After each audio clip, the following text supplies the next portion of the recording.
Hello दोस्तों, आज की कहानी हमारी एक सच्ची घटना पर आधारित है और बहुत मज़ेदार होने वाली है, तो इसलिए आप वीडियो को पूरा देखें। दोस्तों, प्राचीन समय में लोगों के पास बैंक नहीं होते थे, तो वो अपने पैसे और खजाने को ज़मीन के अंदर गाड़ के रखते थे और इनकी सुरक्षा के लिए छोटे बच्चों की बलि दी जाती थी और मंत्रों के प्रयोग से उनकी आत्माओं को कैद कर लिया जाता था ताकि वो हमेशा के लिए उस खजाने की रक्षा करें, ताकि कोई दूसरा व्यक्ति उन खजानों को छू ना पाए। तो दोस्तों, आज की हमारी कहानी है उत्तर प्रदेश के प्रयागराज जिले के एक धर्मशाला जिसका नाम है कांजी खेसी धर्मशाला, जो लोगों के लिए सराय का काम करती थी। मामूली शुल्क पे जो लोग घूमने टहलने आते थे उनके रुकने की व्यवस्था के लिए। तो दोस्तों, उस समय वहाँ पे पंडित सूरजपाल नाम करके एक विद्वान रहते थे और उस धर्मशाला में, कांजी खेसी धर्मशाला में, लाल बहादुर और ठाकुर प्रसाद नाम के दो व्यक्ति रहते थे। तो एक बार पंडित सूरजपाल उस धर्मशाला में घूमने के लिए दोस्तों आते हैं और कुछ देर बातचीत करने के बाद पंडित सूरजपाल बोलते हैं कि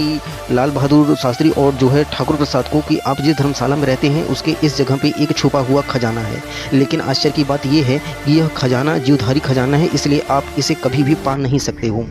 क्योंकि इसकी रक्षा आत्माएं करती हैं। और यह कहकर दोस्तों वह पंडित जी चले जाते हैं। अब जो है लाल बहादुर और ठाकुर प्रसाद के मन में लोभ आ जाता है और जैसे ही रात होता है तो लाल बहादुर और ठाकुर प्रसाद उस जगह पर जाकर गड्ढा खोदना शुरू करते हैं। शुरू में 4-5 फीट गड्ढा खनने के बाद वहाँ पे कुछ नहीं मिलता तो ये लोग और आगे बढ़ते हैं और जैसे 8 फीट 9 फीट ये गड्ढा खन लेते हैं तैसे इन्हें ऐसा लगता है कि जैसे मानो यहाँ पे कुछ बहुत बड़ी कढ़ाई जैसी कुछ है। तो वो लोग वहाँ से मिट्टी हटाना शुरू करते हैं और जैसे मिट्टी हटाते हैं तो उस कढ़ाई को पत्थर की पट्टियों द्वारा ढका हुआ होता है। तो यह लोग जो है मिट्टी हटा के उसे पूरी तरीके से क्लीन कर देते हैं और जैसे इन पट्टियों को हटाने का प्रयास करते हैं और थोड़ा उसमें होल होता है तो उस होल से 2 सांप निकलकर बाहर आ जाते हैं। अब वो सांप बाहर निकलते ही फुफकारने लगते हैं तो ये लोग डर के ऊपर चढ़ जाते हैं और ऊपर चढ़ के मिट्टी का तेल डालते हैं ताकि सांप जो है भाग जाए। और जैसे ये मिट्टी का तेल डालते हैं तैसे मानो ऐसा वहाँ पे नज़ारा हो जाता है जैसे उस कढ़ाई में सिर्फ सांप ही सांप भरे हों और चारों तरफ सांप आ जाते हैं और वो उस गड्ढे से ऊपर चढ़ने का कोशिश करने लगते हैं। तो ये लोग दोस्तों करते हैं, ये लोग वापस उस गड्ढे को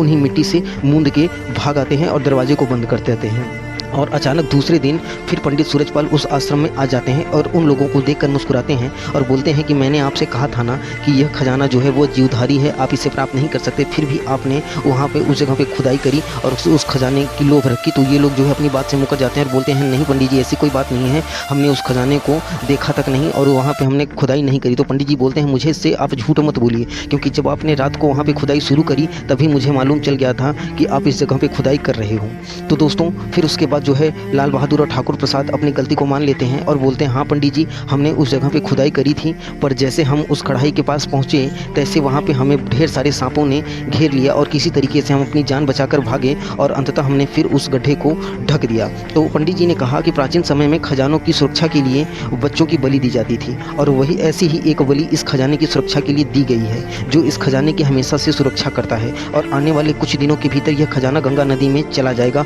और किसी के हाथ भी नहीं लगेगा। तो दोस्तों, प्राचीन समय में लोग अपने खजानों को इस तरीके से छुपाया करते थे और ये जो कहानी मैं आपको बता रहा हूँ यह एक रियल इंसिडेंट है प्रयागराज की। तो दोस्तों, उम्मीद करता हूँ कि आपको हमारा वीडियो पसंद आया होगा। मिलते हैं नेक्स्ट वीडियो में। धन्यवाद।